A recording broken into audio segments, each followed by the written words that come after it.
ये देखें कि दो टीमें आपस में लगी हुई हैं। आप देख सकते हैं कि ए टीम जो है वो उसका पलड़ा भारी लग रहा है और वो बी टीम को खींचते हुए और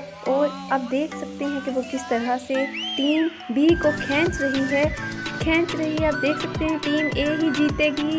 ये साफ नज़र आ रहा है, क्योंकि अगर ये रेड निशान अगर इस ग्रिल के सामने आ गया तो वो जीत जाएंगे। और ये क्या टीम बी अचानक से ये क्या टीम बी अचानक से उसको टीम ए को खींचते हुए, ओह माय गॉड, ये मैच,